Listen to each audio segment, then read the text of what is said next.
Hey everyone, Hathematics here, and I wanted to do a deep dive on what has kept Shadebinder as a second tier option in PvP, and then show you my favorite way to use the class. So let's get right into it. There have been two issues with Shadebinder that have prevented me from using it more frequently in PvP. The first is that it does not have a shatter ability.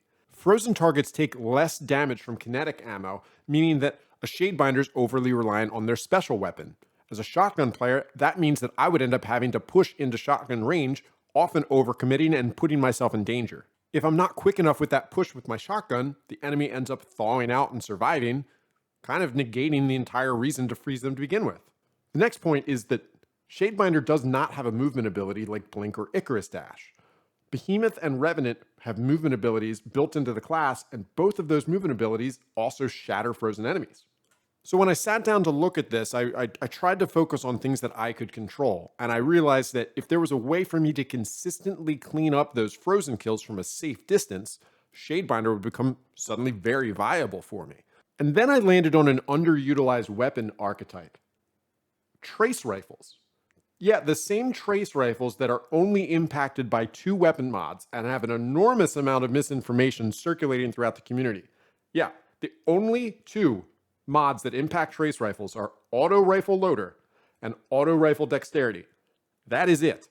Now, since targeting mods don't work and special ammo finder mods don't work, that leaves me all kinds of ability points in order to specify and to charge with light mods to make this build even stronger, but I'll get into that in a little bit later. Since trace rifles use special ammo, they're not impacted by the kinetic ammo damage reduction to frozen targets. They also have great hipfire accuracy and fire immediately. There's no charge up time, there's no need to ADS. They're viable across all the ranges you can expect to freeze someone as a Shadebinder. So anywhere from say 35 meters and in, you're good to go. Trace rifles have always suffered by the issue of why use a trace rifle when it has a similar time to kill to a number of kinetic weapons, and the trace rifle eats special ammo instead of kinetic. But with Shadebinder, the fact that it uses special ammo ends up being a massive strength. Shadebinder targets impacted by their grenade, rift, or melee thaw in 1.35 seconds, which is plenty of time to adjust, position, and hipfire headshots to trigger that kill. Once you trigger the kill, it often chains with ice flare bolts to impact other enemies. I've spent my last few play sessions trying each trace rifle out, and here's the thing, they all work, even Divinity. Divinity was the first one that I used for this, but honestly, it's probably the worst of all of them, and I'll break that down here. Divinity has the most ammo on spawn with 80 versus 50 for the others, has the most ammo reserves, and obviously the Divinity bubble does work in PvP. By quick swapping between Divinity and your kinetic weapon, you can create a Divinity bubble for yourself, which registers as a precision hit. This has been a wonderful way to clean up with sidearms or SMGs or any other weapon of your choice. On top of that, it's a wonderful way to trigger perks like Outlaw, Rapid Hit, or even Desperado. If you're running around with a 6-stack and Iron Banner, creating Divinity bubbles for your teammates is extremely fun. For you. The issue with Divinity is that it has the lowest time to kill, the lowest amount of damage per tick, and because of that damage per tick, it is least impacted by Whisper of Hedrons. While this gun does work, it is by far the least effective out of all of the trace rifles for this specific playstyle. You can still make it work. I've had a lot of fun using it. It's not as good as the others. Prometheus Lens, Wave Splitter, and Cold Heart are all very similar. Prometheus Lens does have the slowest TTK of the 3 at 0.73 versus 0.67.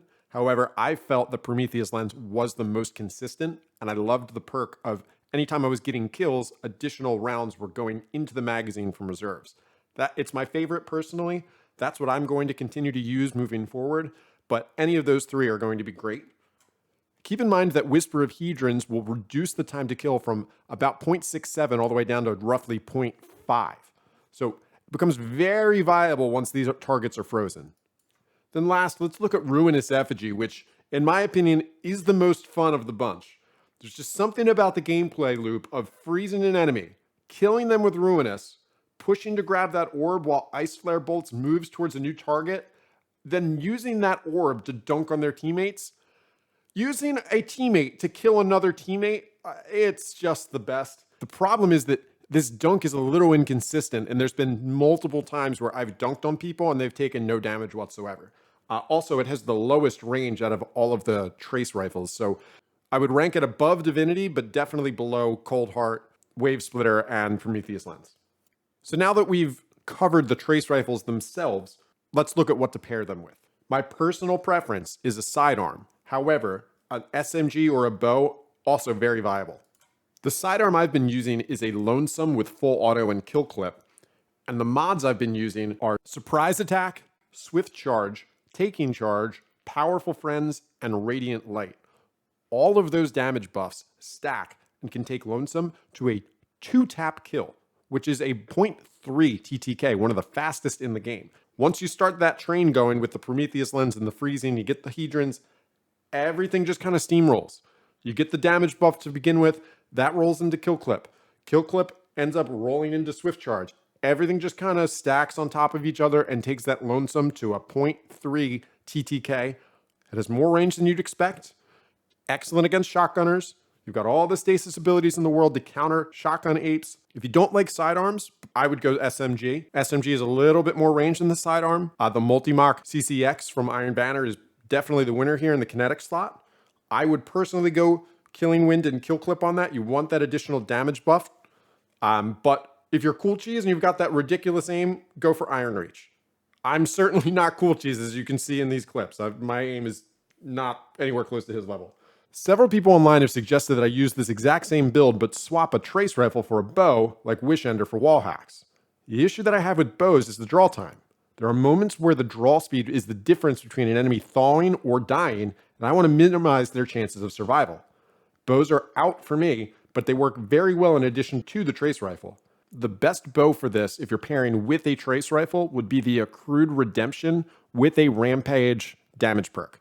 When stacked with Whisper of Hedrons and High Energy Fire, you can just start getting one-tap bows from pretty much anywhere on the map, and that can be disgusting. I'm not great with it, but definitely something to consider if you have it in your vault. That's everything I have today. If you liked this video, please remember to like, comment, and subscribe to the channel, and I will see you next time.